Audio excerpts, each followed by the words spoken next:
ముఖ్యంగా ఆయన బాగా నచ్చే అంశం నాకు ఆయనలో ప్రత్యర్థులను కూడా గౌరవించే గొప్ప గుణం. మొన్న ఈ మధ్యన మాకు చెప్తూ కూడా రాజశేఖర రెడ్డి గారి గురించి చెప్తూ ఆయన గురించి కూడా ఆయన ఎంత ప్రత్యర్థి అయినప్పటికీ కూడా ఆయన గురించి కూడా మంచి వాక్యాలు చెప్పి ఆయన చేసిన మంచి పనిని కూడా చెప్పే సౌహృదయం ఉంది నారా చంద్రబాబు గారికి. వాటి నుంచి తీసుకోవాలి, ఇది మేము నాలాంటి వాళ్ళు నేర్చుకోవాలి, అలాంటి యంగ్స్టర్ మాకు కొత్తగా వచ్చిన వాళ్ళు నేర్చుకోవాలి. అలాగే కర్నూలు 1953లో కర్నూలు రాజధానిగా వచ్చింది. ఎప్పుడు మనకి ఇన్ని సంవత్సరాలుగా ఇన్ని దశాబ్దాలుగా ఇంకా కొట్టుకుంటూనే ఉన్నాం. అన్ని రాష్ట్రాలు ఏర్పడ్డాయి, భాషా ప్రయుక్త రాష్ట్రాలు ఏర్పడ్డాయి. దేశం అంతా ఎవరికి రాజధాని వచ్చింది ముందుకెళ్ళిపోయారు, అభివృద్ధి చెందారు. కానీ మన ఆంధ్రప్రదేశ్కి వచ్చేటప్పటికి కర్నూలు రాజధానిగా ఏర్పడింది. కాదని చెప్పి మళ్ళీ తెలంగాణలో కలిపారు.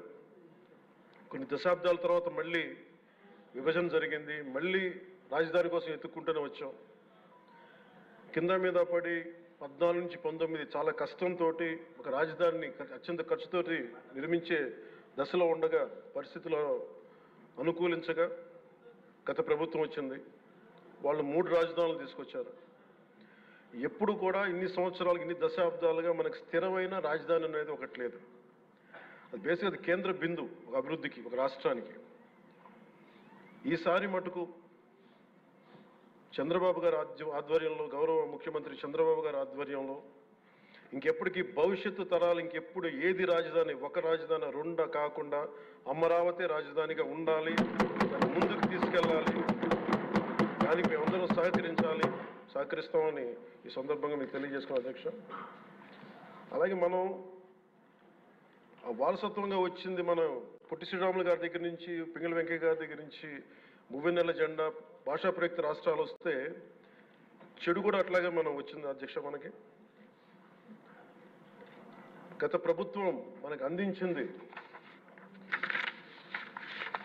కీలకమైన పోలవరాన్ని పూర్తి చేయకపోవటం, సకాలంలో పోలీసులకు కానీ మిగతా ఉద్యోగులకు కానీ జీతభత్యాలు ఇవ్వలేకపోవటం, అన్ని డిపార్ట్మెంట్స్లో నిధులు మళ్లింపు, కనీస రోడ్లు కానీ బ్రిడ్జెస్ కానీ మౌలిక సదుపాయాలు లేకుండా చేయటం, రివర్స్ టెండరింగ్ అని కానీ వ్యవస్థలను నిర్వీర్యం చేయటం, సహజ వనరుల దోపిడీ, ఎర్రచందనం దోపిడీ, ఋషికొండ ఇలాంటి వైజాగ్లో ఎర్రమట్టి దిబ్బల్ని అడ్డగోలుగా నాశనం చేసేయటం, మద్యం ద్వారా కూర్చోబెట్టి అరాచకాలు చేయటం, పెట్టుబడులు వద్దామని ఎవరైనా వస్తుంటే వాళ్ళు భయపెట్టేసి రివర్స్ టెండరింగ్ అని చెప్పి వారిని పారిపోయేలా చేయటం పారిశ్రామికవేత్తలని.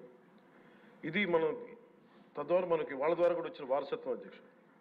వీటన్నిటినీ అధిగమించి ఎలా ముందుకెళ్ళాలి, ఏ స్థాయిలో వెళ్ళాలి అనేది నేను మొన్న ఎలక్షన్ ముందు కూడా మా సహచరులందరికీ కూడా చెప్పాను, ప్రతిసారి ప్రజలందరికీ కూడా తెలియజేశాను.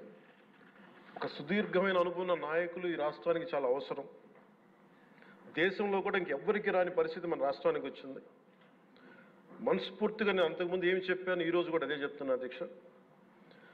4 దశాబ్దాల సుదీర్ఘ అనుభవం ఉన్న శ్రీ గౌరవ ముఖ్యమంత్రి శ్రీ నారా చంద్రబాబు నాయుడు గారి అధ్యక్షతన, ఆయన లీడర్షిప్ కింద మేమందరం నేర్చుకొని, నాలాంటి వాడుగా నేర్చుకొని కింద పనిచేయడానికి, రాష్ట్రాన్ని అభివృద్ధి వైపు ప్రయాణం చేసేలా ముందుకెళ్ళడానికి సంసిద్ధంగా ఉన్నాం. మేము దాన్ని కట్టుబడి ఉన్నాం. ముఖ్యంగా లా అండ్ ఆర్డర్ చాలా క్షీణించిపోయింది. ఈ లా అండ్ ఆర్డర్ విషయంలో చూస్తే సాక్షాత్తు గౌరవ ముఖ్యమంత్రి గారిని దాదాపు అకారణంగా, అన్యాయంగా 53 రోజులు ఆయన్ని ఒక ఫాల్స్ కేసులు పెట్టి జైల్లో పెట్టారు. అలాగే అధ్యక్ష, మీరు కూడా గతంలో మిమ్మల్ని కూడా ఎంత వేధించారో మా అందరికీ తెలుసు, సభ్యులందరికీ తెలుసు. నేను రఘురామకృష్ణరాజు గారు కూడా ఏ స్థాయిలో అనుభవించారో అందరికీ రాష్ట్రం అంతా తెలుసు. కానీ చాలా పెద్ద మనసుతోటి ఆయన నేను వస్తే మీరు చాలా మనసు విప్పి నవ్వుతూ మాట్లాడటం చాలా ఆనందం కలిగించింది.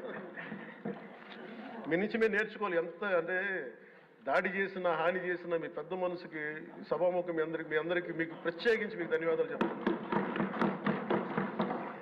మీ అందరి నుంచి మీ నుంచి స్ఫూర్తి తీసుకుంటాం. మీ నుంచి అంటే తిట్లు తిన్నా కానీ, దెబ్బ తిన్నా కానీ ఎంత సహృదయత ఉండాలనేది మీరు చూపించారు. ఇంకొక యాంగిల్లో శ్రీ నారా చంద్రబాబు నాయుడు గారు నిన్న కూడా చెప్తా ఉన్నారు, వాళ్ళు మన మీద దాడులు చేశారు కదా అని చెప్పి ఈ రోజు మనకు 164 సభ్యులు ఉన్నారని చెప్పేసి 21 మంది పార్లమెంట్ సభ్యులు ఉన్నారని చెప్పి మనం కూడా అలా చేయడం సహేతుకం కాదు. చాలా మనం యాజ్ పర్ సిస్టమ్ వెళ్ళాలి. నిన్న కూడా చాలామంది సభ్యులు మా మీద దాడులు జరుగుతూ ఉన్నాయి, మా మీద బెదిరిస్తున్నారు. ఈ రోజుకి ఓడిపోయి కూడా ఇంకా మన కూటమి సభ్యులందరి మీద బెదిరిస్తున్నారు అని అంటే చంద్రబాబు నాయుడు గారు ఒకటే చెప్పాను, మనం అలాంటి వాటికి నేను విరుద్ధం. మీరు అలా కనుక కాదు, సిస్టమ్ని కాదని కనుక మీరు చేస్తే మీరు నాకు దూరం అవుతారని చెప్పి చాలా స్పష్టంగా చెప్పారు. అది నాకు కూడా చెప్పారు, అది మీకు కూడా వర్తిస్తుందని చెప్పి ఖచ్చితంగా చంద్రబాబు గారు చెప్తాను. ఈ దృష్టిలో ఖచ్చితంగా దాన్ని ఒళ్ళు దగ్గర పెట్టుకుని మేమందరం ఉంటాం sir. Will take your guidance very seriously and committedly sir.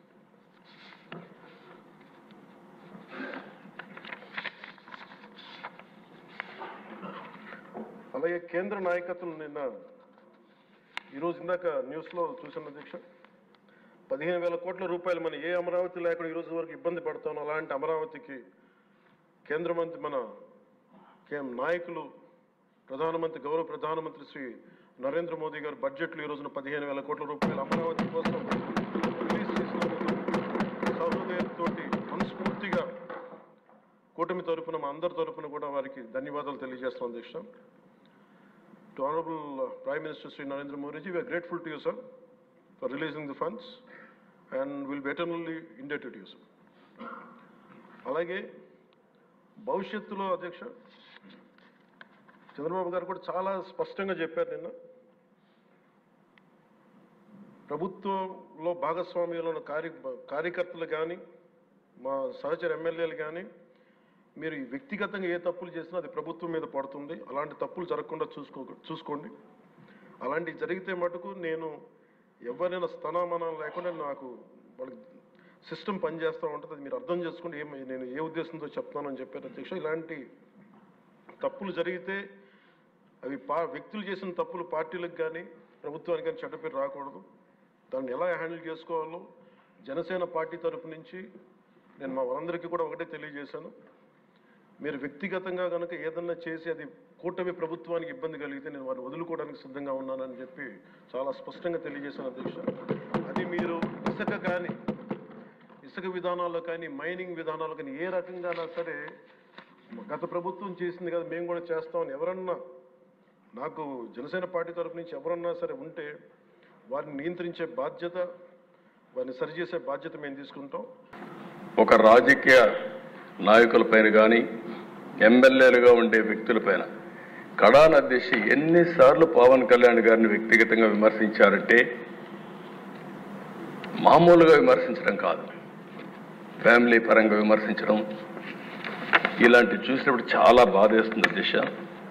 ఈరోజు కుటుంబ సభ్యులపైన నీచంగా మాట్లాడడం, ఇంకో పక్కన ఆ రాతలైతే భరించరాని రాతలు. మనం అందరం మనుషులం అధ్యక్ష. ఎప్పుడైనా సరే ఓసారి ఇష్టానుసారంగా ఇలాంటి వచ్చినప్పుడు ఓసారి మనసు చాలా చివుక్కుమంటుంది, చాలా బాధ కలుగుతుంది. అలాంటి జరిగే పరిస్థితి వచ్చింది. ఇంకో పక్క అధ్యక్ష అలాంటి అరాచక పాలన మీరు చూస్తే బాధితుల్నే నిందితులు చేశారు, తప్పు చేయలేదు వీళ్ళు, కానీ వీళ్ళే వాళ్ళని కొడతారు, తప్పుడు కేసు పెడతారు. అలాంటివి కూడా చేసే పరిస్థితి వచ్చారు. ఇంకొక పక్కన సిబిఐ కూడా పనిచేయలేని పరిస్థితి రాష్ట్రంలో. నేను అడుగుతున్నాను అధ్యక్ష, ఇప్పుడైనా సరే ఢిల్లీకి పోయారు, హూ కిల్డ్ బాబాయ్? ఇది నా క్వశ్చన్ ఫస్ట్ నుంచి ఇప్పుడు అడుగుతున్నా మళ్ళీ, హూ కిల్డ్ బాబాయ్? ఎవరు సమాధానం చెప్పారు? విజయ్ కుమార్ రాజు గారు, విష్ణుకుమార్ రాజు గారు, నేను చెప్పాలి ఇప్పుడు. దీనికి సమాధానం దొరికే పరిస్థితి నియర్ ఫ్యూచర్లోనే ఉందా అని అడుగుతున్నా.